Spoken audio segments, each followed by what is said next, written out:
Une fois, il y avait un contrôleur arabe il y avait un problème avec ma carte, je sais pas quoi, et je lui dis, vérifie, tu as un problème. Tom, Archeli, Achi, je vais d'abord, tu te calmes, on n'est pas frères. T'es raciste. Je fais oui, mais t'es pas mon frère, donc je t'aime pas, donc tu ne m'appelles pas mon frère.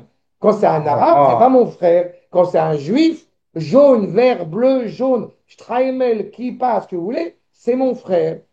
C'est une première prise de conscience de cette réhébraïsation. Les mecs sont possédés. Les mecs sont possédés. Je te le dis clairement. Et tu cherches des problèmes, là. Attends, Ah oui. je cherche pas des problèmes, c'est lui qui cherche des problèmes. Mélenchon, il dirait Il que m'a c'est appelé mon raciste. frère. Il m'a appelé mon frère. Il a voulu faire plaisir. Mais il ne veut pas plaisir, c'est pas mon frère, c'est un arabe. Les gars ils sont complètement fumés, quoi.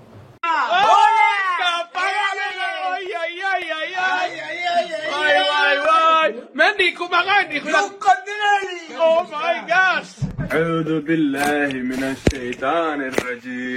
Alors c'est un mot d'un des professeurs qui m'a dit en fait on se croirait entre Naplouse et Ramallah, c'est-à-dire que quand on rentre effectivement il y a quelque chose d'assez visuel, on voit qu'une étudiante sur 3 porte le voile et dont une partie porte un voile intégral à l'aide d'un masque chirurgical noir qui permet de contourner en fait l'interdiction de dissimuler son visage.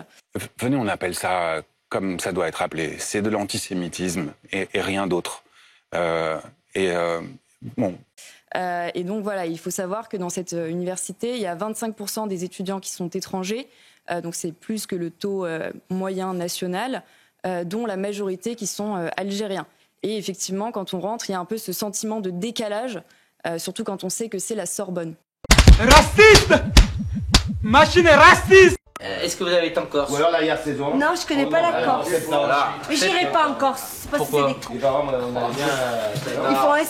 Ils font péter des bombes, mais j'irai pas en Corse. J'ai pas envie d'y aller. Ah, mais ils veulent l'indépendance alors qu'ils ne pourront jamais l'avoir. Mais c'est pas ça. Même s'ils ont leur indépendance, ils ne pourront pas vivre sans... Parce que c'est nous qui les faisons vivre. C'est comme les Algériens aujourd'hui. Alors, les Algériens, ils nous ont plus les Français, ben, ils crèvent de faim. Ils crèvent de faim. Non. Comment ça, je bois pas Un peu de gazoz, un peu de limonade. Ah oui, un petit... Oui, Ah, oui. oui. Nunez, cette semaine, nous expliquait qu'en fait, il fallait renouer le dialogue avec l'Algérie parce que le bras de fer n'avait servi à rien. J'ai déjà envie de dire à monsieur Nunez, alors, premièrement, le bras de fer, on n'a même pas commencé à l'envisager. Et ensuite, peut-être que le dialogue, il va peut-être falloir mettre fin à tout dialogue et maintenant expliquer à l'Algérie que la France peut écraser le gouvernement algérien si la France décide d'écraser le gouvernement algérien. كلها أكاذيب ملفقة للجزائر لأنك أنت ميولك معروف باغي توسخ الجزائر تكره الفرنساويين في الجزائر هذا ما كان. Parce que ce pays, en tout cas les représentants algériens, ne comprennent que la force, le rapport de force. Et à aucun moment donné, ces 40 dernières années, un gouvernement français s'est peut-être dit, tiens, peut-être qu'on pourrait hausser le ton. Parce que si hausser le ton, c'est faire ce que fait Jean-Noël Barrot depuis 1 an, c'est faire ce que fait Emmanuel Macron depuis 1 an, c'est faire ce que fait Laurent Nunez depuis 3 jours. Mais alors, n'allez pas attaquer Laurent Nunez qui est là depuis... je suis désolé, il mais est là depuis dimanche. L'une de ses premières prises de parole en tant que ministre, c'est dire il faut renouer le dialogue avec l'Algérie. Là Donc cet homme aussi, n'a je rien fais compris. attention, les âmes chagrines quand vous dites écraser le régime algérien, c'est diplomatiquement. Évidemment.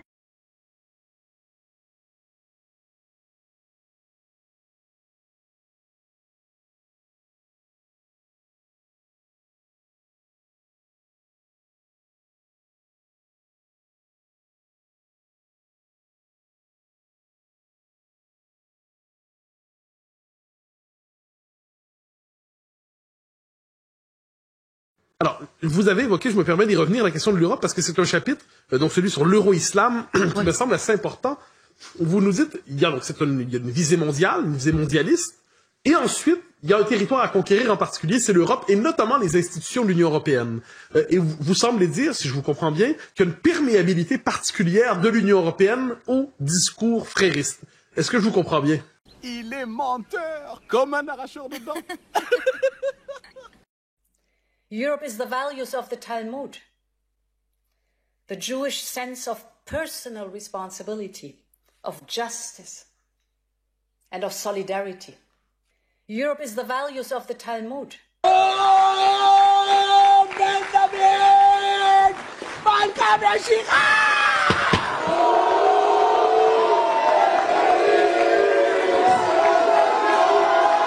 Bon, très bien. Il va avoir un traitement injectable. Hein. Oui, la pieuvre islamiste est déjà là. Ses tentacules s'insinuent partout, dans les boucheries halal, dans les auto-écoles confessionnelles, dans les écoles coraniques, dans les associations caritatives, dans les associations et les collectifs militants. Rien de spectaculaire, mais une présence continue, discrète, qui s'est installée dans les interstices de la vie quotidienne des Français. Jour après jour, la France a laissé croître une contre-société complète, une contre-société patiente, disciplinée et résolue. L'islamisme cherche à entrer dans l'ensemble des sphères de la société. Je pense notamment à la question du sport. Elle est utilisée comme un vecteur revendicatif par rapport à l'idéologie islamiste. J'essaie de comprendre ce que vous racontez. Ça veut dire des clubs de sport où en fait tout est fait pour une non-mixité, mais c'est jamais dit officiellement. Et donc, ils font mine d'être surpris lorsque vous les voyez, c'est ça? Vous voyez que vous avez parfaitement compris ce que j'ai expliqué. Non mais... Écoutez, vous prenez les clés de voiture, moi j'en ai ras-le-bol de la France, je prends l'avion ce soir, je m'en vais, parce que j'en ai marre de cette situation où on prend les gens pour des cons. Est-ce que vous comprenez que cette émission est inaudible? Oh oui, Nice, il y a 80% d'arabes là-bas, hein? Ah oui, 80% d'arabes. Parlez-vous français, parlez-vous. Et la Rachida, la reine du couscous. Non, mais non. Tu vois, c'est...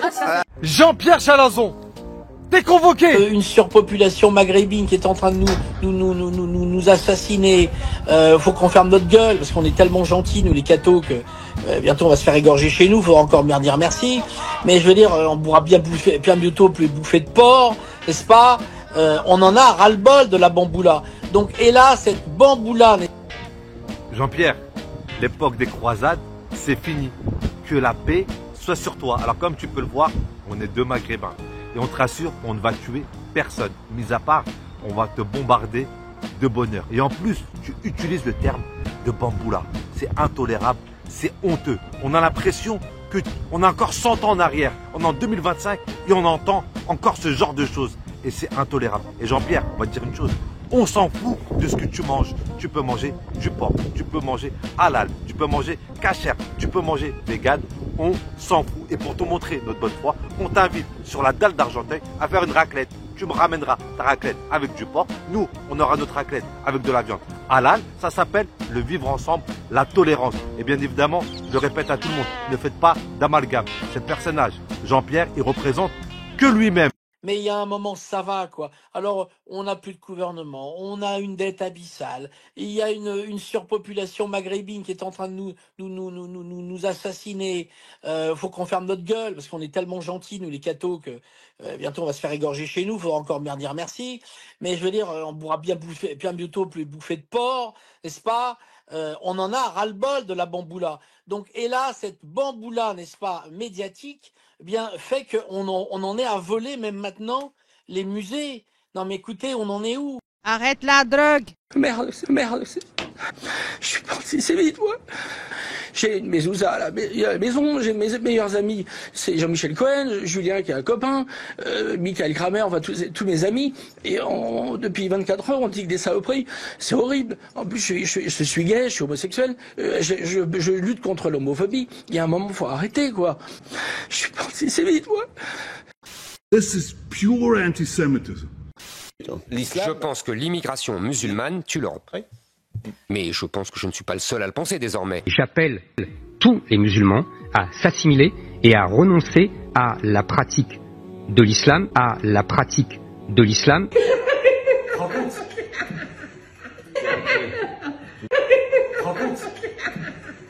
Il a l'air, putain, comme il pousse les gens, boum, il est là devant moi. Je te jure, il prend mes sacs pour rien être dans son théâtre, direct, quoi. Putain, je me demande si ça n'a déjà pas pris une. C'est pas possible, honnêtement. Pousser les gens comme ça à bout. Il est lourd. Je suis allé faire une livraison dans une maison de retraite. Et je vous jure, ce que j'ai vu, je suis resté choqué. Que des personnes âgées de couleur blanche. Je vous jure que c'est vrai. Et je me suis dit, mais il n'y a pas de retraités chez les musulmans. Ils sont pas à la retraite. Ils sont pas vieux, ils vieillissent pas. Et j'ai réfléchi et je me suis dit, ah oui, c'est vrai que chez les musulmans, la maman, c'est sacré. Ils la laissent pas pourrir dans une maison de retraite juste pour l'argent immobilier, en fait. Moi, je vous jure, j'ai vu et j'ai entendu des personnes âgées dire, moi, mon enfant m'a mis là juste pour vendre la maison. Juste pour prendre la maison et la revendre et se la partager avec son frère. C'est une personne âgée qui m'a sorti ça à la maison de retraite. Elle m'a dit, moi, mon fils, avec son frère, m'a mis en maison de retraite parce qu'il voulait revendre la maison. Chez les musulmans et même chez d'autres religions, je vous jure que ça, tu le vois pas. Il y a que chez les Français, en fait, que ça se fait, ça. Je suis désolé ce que je veux dire, mais c'est une pure vérité. Allez par vous-même dans les maisons de retraite, vous verrez la moitié et 90% ou même 99% des gens qui y sont, ils sont comme moi. Et les 1%, c'est les gens qui travaillent. Moi, ma mère ne finira jamais dans une maison de retraite juste pour la maison. Salut. Vous voulez pas interdire l'islam? Ah, ça c'est une très bonne question parce qu'on me le sort souvent. J'appelle tous les musulmans à s'assimiler et à renoncer à la pratique de l'islam. D'un animal qui n'est pas considéré comme halal, alors à ce moment-là, le pain ne serait plus non plus halal. Et la sauce, pareil, parce que là ils ne disent qu'il n'y a que le bœuf qui est halal. C'est exactement ça. Et vous avez cité tout à l'heure les enseignes, mais par exemple Subway, le fabricant de sandwich, propose des morceaux de poulet qui sont des poulets halal. Donc on voit bien qu'il y a en ce moment une tentative de communautarisation de la nourriture. Si le journal L'Équipe n'avait pas la politique éditoriale qu'il a, il parlerait du marché halal dans le sport, où beaucoup de clubs de football professionnels, tout est halal. Tout est halal. Mais, là encore, ce sont des vérités qui ne sont pas dites. Les femmes voilées sortent avec la charia sur la tête. C'est ça que ça veut dire. Le voile, ça veut dire, d'abord, ça veut dire, je ne veux pas être française. On devrait faire une journée avec kippa.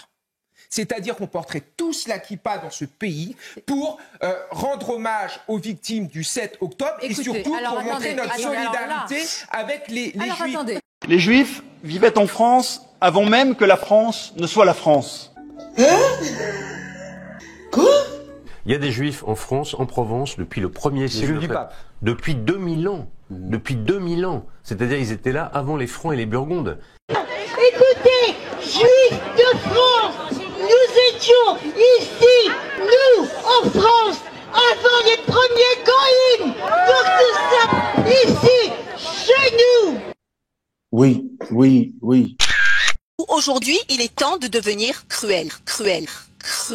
Israël est en train de perdre son âme dans cette affaire. Ils accumulent crimes de guerre, crimes contre l'humanité. Israël est en train de cumuler tous les crimes de guerre qui sont condamnables sur le plan international. Le combat contre la bête immonde aujourd'hui, il faut le mener. Et la bête immonde, c'est l'islamo-gauchisme. Si les Français ne veulent pas combattre avec nous, eh bien moi, je n'irai pas continuer à la défendre en vain et j'irai probablement, oui, m'installer ailleurs, là où je serai plus en sécurité.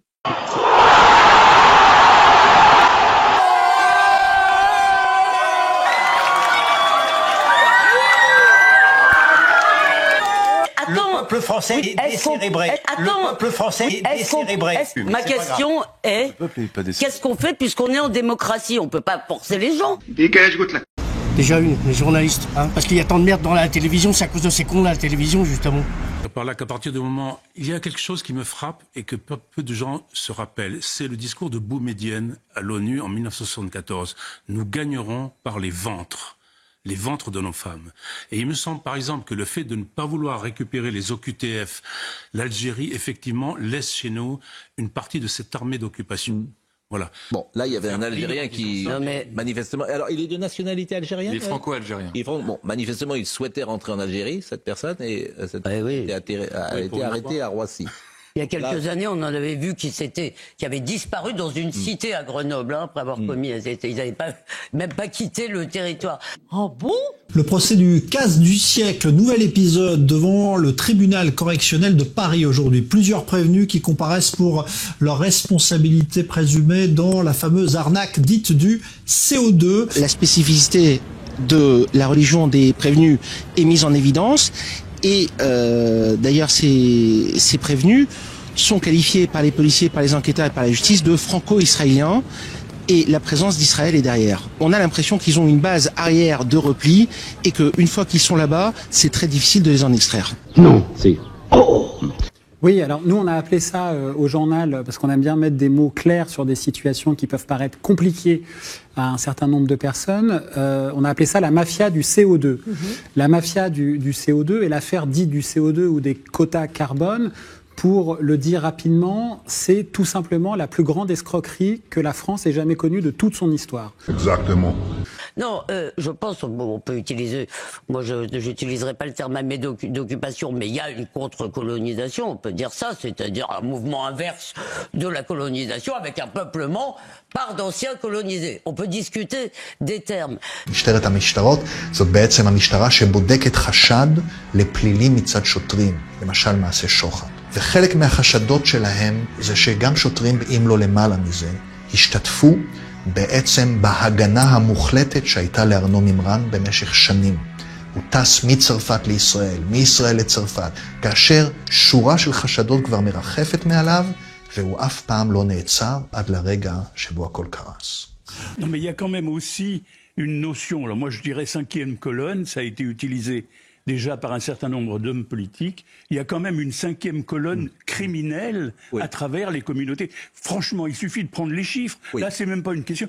Prenez les chiffres donnés par la préfecture de police et voyez l'implication des gens. Prenez les Maghrébins. Pourquoi on ne fait pas un décompte systématique?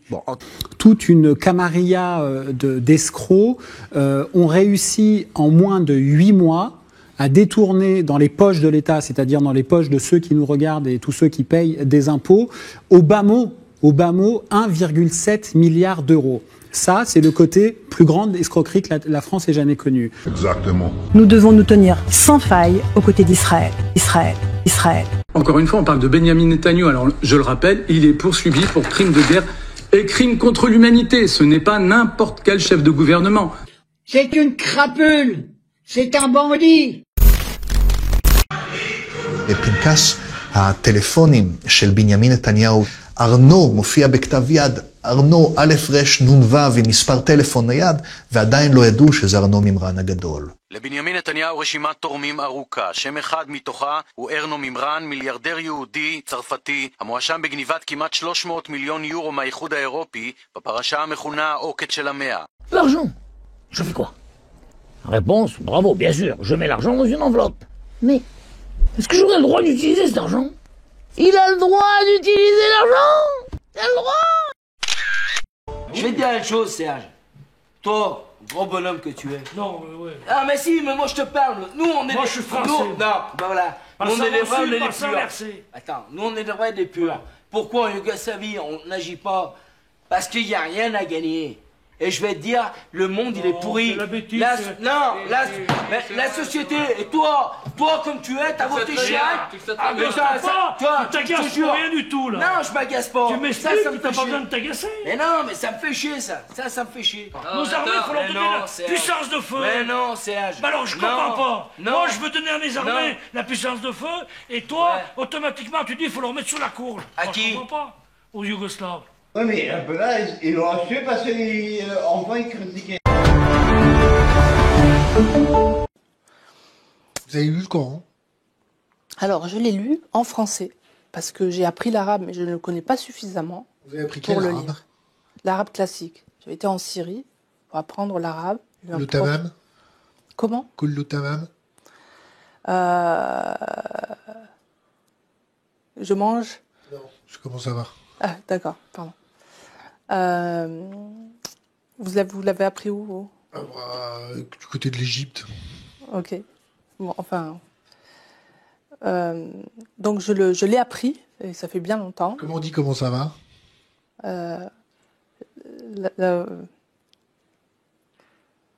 Kouchim Zien, il n'y a pas de problème. Zien. Ouais. Je sais pas, on est des maboules. Comment voulez-vous que les gens s'entendent? Vous êtes 5 à parler ensemble. C'est vous qui êtes folle, là. C'est vous qui êtes dingue. Puis 10 minutes. Bon, qui veut parler? Moi, je veux te dire une chose. Faut qu'on ait une armée forte, faut qu'on soit capable de se défendre. L'Europe, on s'en fout. De là-bas, tu sais ce que je veux te dire une chose. Et vous Je veux dire une chose, la France. Notre Europe, pendant la con, ça va pas durer 107 ans. Et les seuls qui sont bien avec nous, c'est triste à dire, en Europe. Les seuls qui sont bien avec nous, qui sont d'accord avec nous, c'est l'Allemagne. On entraîne la guerre, c'est nous qu'on... Les Anglais, ils en ont rien à carrer. Le jour où ça va pas, on met de l'eau dans le tunnel et démerdez-vous. Non mais disons qu'aujourd'hui, je comprends pourquoi Chirac est passé là. Vous êtes vraiment un fin analyste de la vie politique. Oui, comme vous l'aimez vous. beaucoup. Oui, ben oui, mais moi c'est mon métier. Vous, on vous imagine pas Non, toujours là-dedans. Vous, votre métier était d'être cuisinier au départ, et puis après, vous avez obliqué vers le sport, notamment le football, et maintenant vous êtes placé dans ce truc-là en prétendant avoir des compétences que vous n'avez pas du tout. Mais en tout cas, c'est très sympathique d'appeler. Voilà, vous êtes exactement comme elle a dit la petite dame là tout à l'heure, hein, pour Pétain, en 40. En 40, tout le monde a reproché à Pétain, en 45, ouais, c'était vendu. Mais je vais te dire qu'en 42, 43, il n'y en avait pas beaucoup qui étaient du côté de Londres. Tous les gars étaient là, Maréchal, et exactement, c'est que Mitterrand, pour vous, c'est Pétain. Il veut sauver la France. Il a rien fait, mais il... Monsieur Mitterrand, ce sera un monsieur que personne ne l'a remplacé. Comme Toutankhamon, comme Khéops, comme Kefren, on verra des belles pyramides, on dira c'est eux qui les ont fait, mais ils n'ont rien fait pour le peuple. Il n'a rien fait, Mitterrand, pour le peuple. C'est vrai. Nous sommes au mois de janvier, il se pourrait donc bientôt qu'il neige. Oui, moi je suis expert en neige et je confirme. Je suis expert d'expert en neige et je confirme l'avis de l'expert en neige. Sur CNews, encore des débats. S'il neige aujourd'hui, est-ce qu'on peut encore dire que c'est la faute des Arabes? Oui, c'est de leur faute, mais je pose la question, j'ouvre le débat. Chirac qui va t'en faire. Mais on verra bien, ça fait Chirac qui va t'en donner. Ça fait 2 mois, mais écoute, au lieu de parler dans le vent, je parle pas dans le vent, si, ça fait ne sont pas bêtes. Voilà. Ce mec-là, il va te donner quoi? Il ne sait même pas parler. Il va te donner quoi? Il a un ministre, Juppé. Tiens, les HLM à Paris, tiens, dans le cul. Je vous donne vraiment l'avis d'un téléspectateur. L'émission devient gênante et même insupportable avec ce brouhaha. Je vous assure que c'est vrai. Tous les thèmes sérieux que vous traitez sont dévalorisés et l'image de ces invités qui vocifèrent s'en trouve dégradée. Ça va? Serge, on va pas s'énerver. 6 mois, tu vas voir. Tout ce que tu vas apprendre dans la théorie. Tu vas voir. Moi, je veux dire, vous me faites marrer doucement. Lui, il est endoctriné à mort. Hein, et toi, tu dis des conneries. Et tu dis vraiment le sens contraire que tu n'as toujours pas. Non, t'es en train de me dire je suis endoctriné. Oui, t'es endoctriné. Mais t'as pas besoin d'une carte pour t'endoctriner. Mais non. Tu vois pas. Tu me dis communiste. Tu vois pas. Bah oui, CGT à mort. Et alors, ça veut dire que tu vois pas. Mais CGT depuis 10 ans, j'ai jamais une carte. Faut pas parler, faut pas. Moi, CGT, ça veut dire défendre l'ouvrier. Ah, bah attends. Et CFDT, alors, CFDT, c'est donc, quoi? ils ont fait la pyramide du Louvre, ils ont défendu l'ouvrier. Serge, tu m'as. Quand ils ont voulu faire la bibliothèque, là, qu'ils ont fait. Tu crois que ça n'avait pas du pognon pour les SDF? Tu m'as parlé. Tu crois que le riz qui est parti là-bas, en Somalie, ça aurait pas été mieux pour nos pauvres non? Alors arrête ton socialisme bidon. Arrête! Ça me fait marrer. Moi, la première chose qu'on fait, comme ton père, je suis sûr qu'il est d'accord avec moi, quand tu as un morceau de pain, tu commences à en donner à tes collègues, mais tu commences pas à en distribuer partout, mais t'en priver toi. Et après, ils vont se coucher, et puis ce soir, on va en boîte de nuit. Ah, ben on a quand même passé une bonne journée.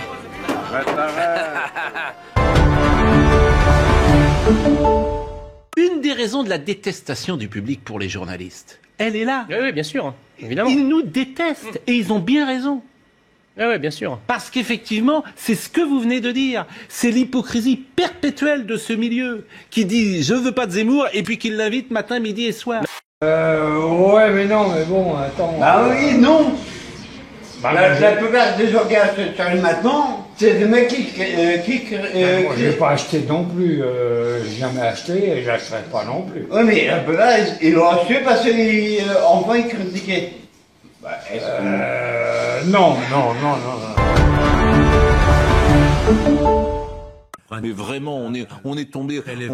On va tous terminer dans un hôpital psychiatrique. Est-ce que vous avez tous un psy? Non. Non. Aucun. Ça y est, c'est fait. Merci. Vous n'avez aucun psy? Non, d'ailleurs, elle me terrorise déjà, moi. C'est rare que je rencontre des personnalités de télé qui disent qu'ils n'ont pas de psy. Je travaille essentiellement avec les gens du showbiz. Vous seriez surpris du nombre de vedettes qui sont possédées par le démon. Ils sont fragilisés, hein? Et Monsieur Belzébu en profite pour faire son petit commerce et définir les parts du marché.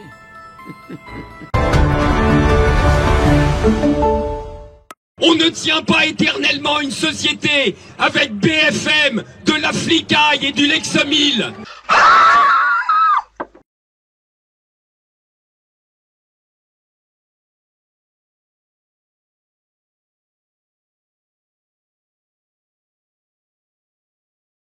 Mein Führer, Steiner konnte nicht genügend Kräfte für einen Angriff massieren. Der Angriff Steiner ist nicht erfolgt. Es bleiben im Raum. Mit dem Angriff Steiners wird das alles in Ordnung kommen. Sie haben also das Browser-Ballett noch nicht abonniert. Ganz schön mutig. Sie werden schon sehen, was Sie davon haben. Que vous écoutiez BFM, que vous écoutiez France Info, chaîne publique, chaîne privée... C'est de la merde. Non, c'est klug. Oui.